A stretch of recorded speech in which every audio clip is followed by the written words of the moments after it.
So what's at the heart of almost all relationship problems? In my opinion only, communication. Communication problems are almost always at the heart of what's going on. Like women, when women cheat on their relationships, I'm not going to talk about guys, that's a whole different matter. But when women cheat, it's not a sex problem, I don't think. It's a communication problem. 9 times out of 10, it's a communication problem. Because if you felt like you had that closeness and you had that trust and you had that connection with your boyfriend, with your husband, I don't think you would want to cheat. Most girls, I mean, I'm sure there's exceptions, but I think most girls wouldn't cheat if the communication was there.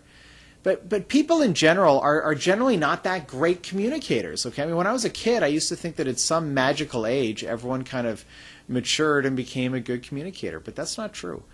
I think most people struggle with communication their entire lives. And it's mainly talking about the hard stuff, the uncomfortable situations.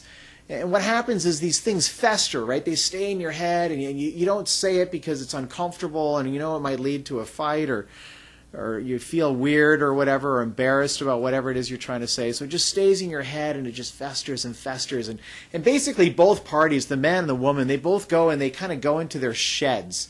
And they polish their guns, right? This is my little metaphor. All their arguments, right? Every gun in their shed is an argument as to why they're right and the other one's wrong, right? So if you're a woman, why you're right and the guy's wrong, whatever it doesn't matter what the topic is.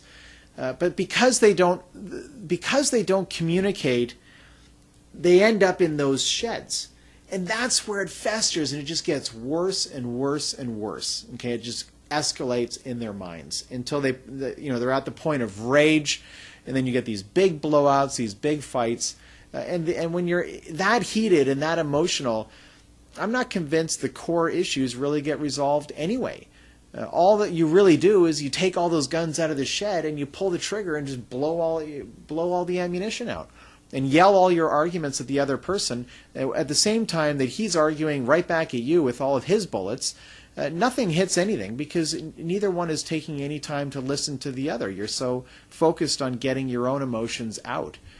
Now look, I know it's hard to communicate. It's not easy to especially some of these uncomfortable things or problems with sex, right? I mean, that's no fun to talk about, right? You got to be careful. You got to word these things carefully. You might hurt the person's feelings. It's not easy to do, but I challenge you to try. I challenge you to try, because if you don't, you're just pushing that person into their shed, and you're going to end up in yours. And that's when the whole thing's just going to start to escalate and get worse. Communication problems are at the center. If you can figure out how to communicate with somebody, really communicate with somebody, I think you got way better odds of having a successful relationship with that person. Good luck.